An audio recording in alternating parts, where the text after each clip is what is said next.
നമ്മുടെ മലയാള മണ്ണിൽ ഒരു മനുഷ്യൻ പ്രസംഗിച്ചില്ലേ, ഒരു ജഡ്ജിയിൽ നിൽക്കുന്നത് കാണാം. വിഷയം എന്താണെന്നറിയോ? പാവപ്പെട്ട ഒരുപാട് യതീമക്കളെയും ആലിമീങ്ങളെയും ഒക്കെ വളർത്തിക്കൊണ്ടിരിക്കുമ്പോ അതിനൊരു കുപ്രചരണമുണ്ടാക്കി സഹിച്ചു.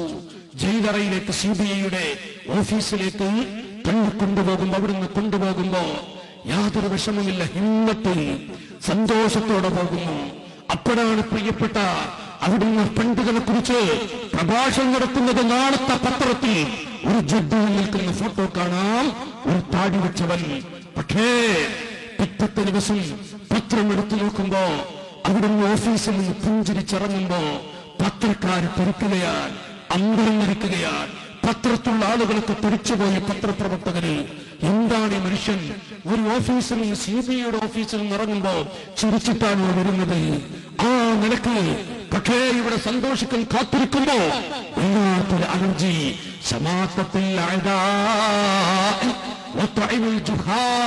വിവരമില്ലാത്ത ഒരു വിവരവുമില്ലാത്ത ആളുകള് കടയിൽ നിന്നും പെട്ടിക്കടയിൽ നിന്നും നാട്ടിലും എവിടെ സ്ഥലത്തും ബസ്സിലും ടാക്സി കാറിലും അതും ഓട്ടോറിക്ഷയിൽ പോകുമ്പോ കണ്ടില്ലേ ആ മൂല്യര് ചെയ്തത്? ആ മൂല്യം ചെയ്ത് കണ്ടില്ലേ? അങ്ങനെ പറഞ്ഞുകൊണ്ട് എവിടെയും നിസ്വാർത്ഥരായ പണ്ഡിതനെ കുറിച്ചായിരിക്കും വാക്കുകള്.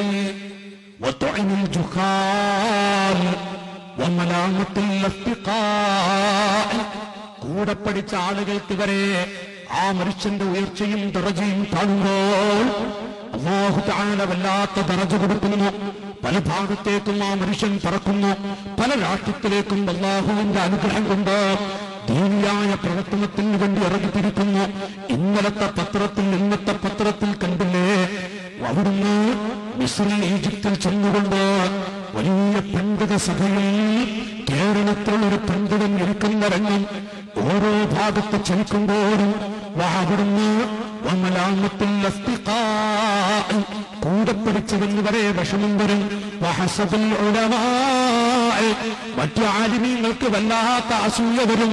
എന്താണ് നമ്മെപ്പോലെയുള്ള ദർശനം പഠിച്ചൊരു മുസ്ലിയാര് ഈ നിലക്ക് പറക്കുന്നത് കാണുമ്പോ വല്ലാത്ത അലർജി വരുന്നതാണ്. ഈ 4 വിഷയത്തിലും ഒരു പണ്ഡിതനെ ഞാൻ ക്ഷമിച്ചുകൊണ്ട് നടന്നാൽ തുടരപ്പെടാൻ പറ്റുന്ന ഒരു പണ്ഡിതനാക്കി അല്ലാഹു ആ പണ്ഡിതനെ നിയമിക്കും. നാട്ടുകാരെ, ഞാൻ ഇവിടെ പറയുന്നത് എന്തൊക്കെയാ കേൾക്കുന്നത്? ബഹുമാനപ്പെട്ട ശാഫിഈ ഇമാം തൊട്ട് അഹ്മദ് ബിൻ ഹംബൽ തങ്ങൾ തൊട്ട് മാലിക് തങ്ങൾ തൊട്ട് 4 ഇമാമുകൾ 4 ഖലീഫമാർ ത്യാഗം സഹിച്ചു. പക്ഷേ ദീനിന്റെ കടിഞ്ഞാൻ പിടിക്കുന്ന കേരളക്കരയിൽ, ഇന്ത്യയുടെ മണ്ണിൽ ദീനിന്റെ കടിഞ്ഞാൻ പിടിക്കുന്ന ഒരുപാട് കേട്ടുപോയി. കള്ളുകുടിയനാണ്, വിദേശമദ്യം പഠിക്കുന്ന ആളാണ്.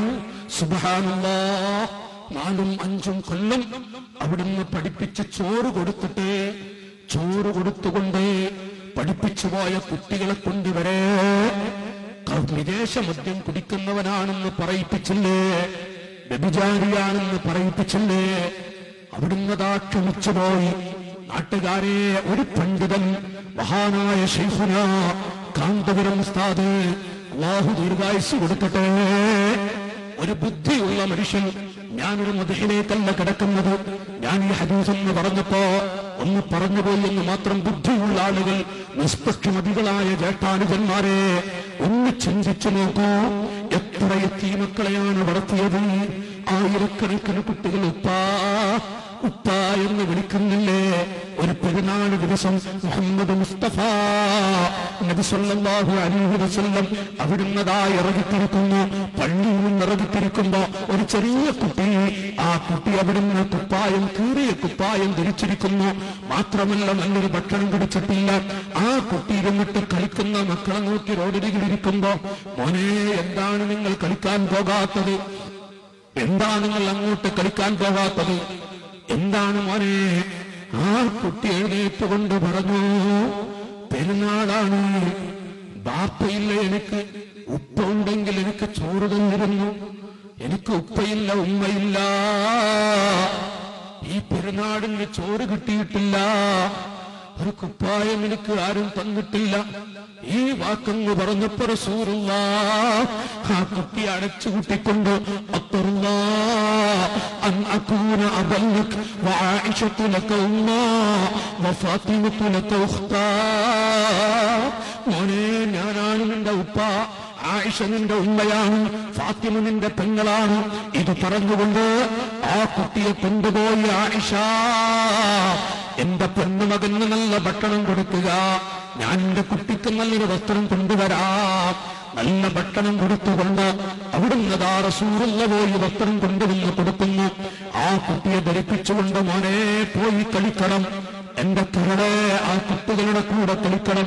ഓടിച്ചെന്ന് പിഞ്ച പെയ്തത് ഇന്നീ റഅയ്തു അബൽ ഖൈറൻ മിൻ അബീ വഉമ്മൽ ഖൈറൻ മിൻ ഉമ്മീ വഉഖ്തൽ ഖൈറൻ മിൻ ഉഖ്തീ. എന്റെ ഉപ്പാനെക്കാളും മരിച്ച ബാപ്പയെക്കാളും നല്ല ഉപ്പാനെ ഞാൻ കണ്ടു, എന്റെ ഉമ്മയെക്കാളും നല്ല ഉമ്മ കണ്ടു. അതാ നിൽക്കുന്നെന്റെ ഉപ്പ. റസൂലുള്ളാഹി നോക്കിയിട്ട് ഉപ്പാ, അവിടുന്ന് കുട്ടിയങ്ങ് വിളിച്ചില്ലേ? കാരുണ്യത്തിന്റെ കവചം പറയുന്നു, ഇതുപോലെയുള്ള പാവപ്പെട്ട കുട്ടികൾക്ക് വസ്ത്രം കൊടുത്ത് ഭക്ഷണം കൊടുത്ത് വളർത്താതെ ഒരു മനുഷ്യന് കഴിഞ്ഞാൽ എന്റെ കൂടെ സ്വർഗത്തിൽ കിടക്കാൻ കഴിയും. എന്റെ പൊന്നുപിതാക്കളെ, ഒന്ന് നെഞ്ചത്ത് കൈവച്ച് ചിന്തിക്കണേ. എത്ര യതീമക്കളെ നമുക്ക് വളർത്താൻ കഴിഞ്ഞു. അല്ലാഹു നമുക്കെത്ര കഴിവ് തന്നു, നമുക്കെത്ര തോട്ടം തന്നു. ഒരു 5 യതീമക്കളെ പൂർണ്ണമായും വളർത്താൻ സാധിച്ച മുസ്ലിമേ, ഉപ്പാതെ മുത്തി കഴിഞ്ഞു. ഒരു യതീം കുട്ടിയെ ഞാൻ വളർത്തി. ഞാനിതാ 10 കൊല്ലം 15 കൊല്ലം അവന് വളർത്തി നല്ലൊരു ജോലി കൊടുത്ത് നല്ലൊരു ജീവിതം ഞാൻ ഉണ്ടാക്കി കൊടുത്തു. പറയാനുപ്പാ നമുക്ക് കഴിയോ? ആയിരക്കണക്കിന് യതീമക്കളെ പൊന്നുപോലെ വളർത്തിക്കൊണ്ട് ഈ കേരള മണ്ണിൽ, ഇന്ത്യയുടെ മണ്ണിൽ നാനാഭാഗത്തും ദീനിന്റെ ഷിആറുമായി ഇറങ്ങി വിട്ടുവിടെ നോക്കിയാലും പഠിച്ചവരെ എന്റെ ഉപ്പാക്ക് സ്വർഗം കൊടുക്കണേ അല്ല. നിസ്കാര ശേഷം എന്റെ ബാപ്പാക്ക് സ്വർഗം കൊടുക്കണേ അല്ല. ഏതാണ് ഉപ്പ? പോയിവ കൂടുതൽ മദ്രാസ് ഭാഗത്തേക്ക് വലിയ വലിയ പള്ളികള്, ആ പള്ളികളിൽ 25-30 വയസ്സ് പ്രായമുള്ള കുട്ടികൾ നിസ്കരിക്കാനൊന്നും അറിയാത്ത സ്ഥലങ്ങളിൽ പള്ളി ഉണ്ടാക്കി കൊടുത്തു. ആ പള്ളിയിലതാ നിസ്കരിച്ച് നിസ്കാരം കഴിഞ്ഞ് ഹസ്രത്തിന് സ്വർഗം കൊടുക്കണേ അല്ല. മലയാളത്തിലും തമിഴിലുമൊക്കെ ദുആ ചെയ്യുന്നത് ചില ഭാഗങ്ങളിൽ കാണാം. ആരാണ് ആ ഹസ്രത്ത്? ആരാണ് ആ ഹസ്രത്ത്? മാതാപിതാക്കളെ ചോദിക്കുമ്പോ പറയുന്നത് മഹാനായ ശൈഖുനാ കാന്തപുര ഉസ്താദ്, അല്ലാഹു ദീർഘായുസ്സ് കൊടുക്കട്ടെ. ആ ഉസ്താദിന് വേണ്ടി ദുആ ചെയ്യാണ്. നമുക്കേത് പള്ളിയിലാ 10 ആളുകൾ ദുആ ചെയ്യുന്നത്? ആരാണ് നമുക്ക് ദുആ ചെയ്യാനുള്ളത്? 2000-ഓളം പള്ളികൾ ആ കരങ്ങളെ കൊണ്ട് ഉദ്ഘാടനം ചെയ്തില്ലേ? ചുരുങ്ങിയത് 2000-ൽ പരമ്പരുന്ന പള്ളികളിൽ 2000 ആളുകൾ ഒരു പള്ളിയിൽ ഒരാളെ വെച്ചുകൂട്ടിയാൽ